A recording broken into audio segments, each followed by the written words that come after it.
এই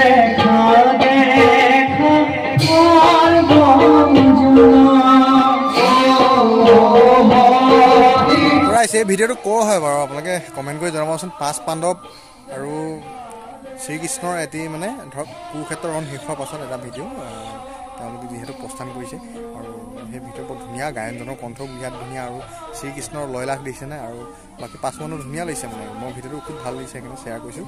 আৰু ইন্দ্ৰজিৎ দাসে মোক ভিডিঅ'টো হোৱাটছআপত শ্বেয়াৰ কৰিছিলে, চাওকচোন।